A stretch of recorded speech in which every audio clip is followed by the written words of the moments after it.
This is a book I wrote back in 2016 with Justin Schieber, an atheist and a Christian walk into a bar.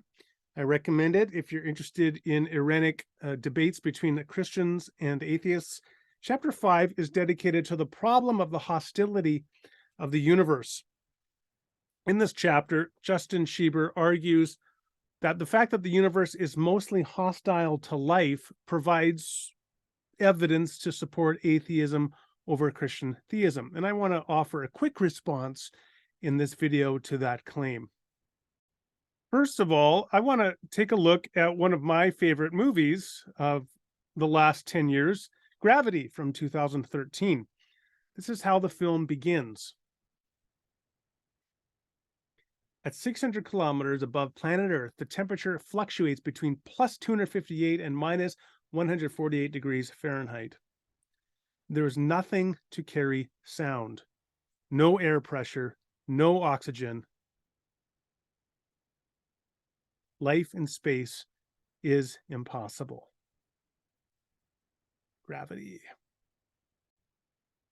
All right, I think that effectively makes the point.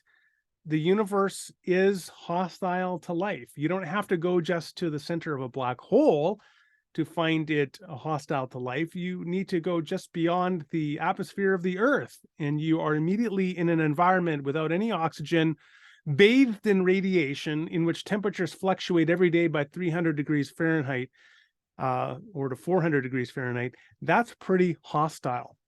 But does that provide some kind of evidence that God does not exist?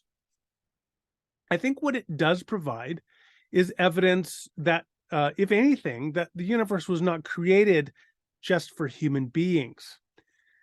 But I don't think that provides evidence that God as such does not exist. So let's say that Billy looks under the Christmas tree and he finds that there are 10 gifts, and one of those gifts is signed for Billy. But the other gifts are assigned for other children. What that would suggest to me is that the Christmas holiday is not all about Billy, because gifts are for many children, and only one of the gifts is for Billy. Contrast that with Billy's birthday, in which Billy is the only person to get a gift. Nobody else gets a gift on Billy's birthday. Billy has a reason to think that his birthday is Billy-ocentric. It's centered on Billy. But because he's not the only child to get gifts, in fact, he's a minority in terms of getting gifts, only 1 of 10 is for him on Christmas, then he has a reason to believe that on Christmas is not for Billy. It's not a holiday just for celebrating Billy, but his birthday is. And if the universe was created in such a way that it was completely not hostile to life, it was welcoming of all human life and flourishing, and the entire temperature of the universe was at a comfortable 70 degrees Fahrenheit, and there was no radiation, and there was oxygen, air everywhere, and it was very comfortable to live, then that would provide at least some evidence that the universe was created for human beings.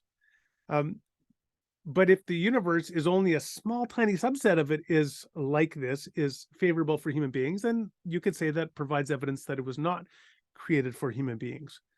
I'm willing to concede that point for the sake of argument.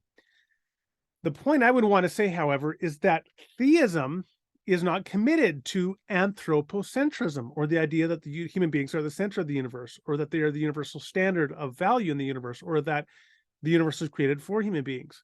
I will go further. Christian theism is not committed to anthropocentrism. Again, the universe was created for human beings. That is not an article in Christian faith, in major Christian creeds. So if you say the Apostles' Creed and you say, I believe in God the Father Almighty, creator of heaven and earth, there's no additional claim to say, and God created heaven and earth just for human beings. No, that is not part of Christian belief. Heavens and earth, which should be understood to be a catch-all phrase for the totality of creation, what is the Christian confession is simply that God created, not why he created. So a Christian is not committed to anthropocentrism. So even if you accept Justin Schieber's argument that the universe is mostly hostile to life and that does not favor anthropocentrism, it does not follow that that provides some sort of prima facie evidence against theism, let alone Christian theism.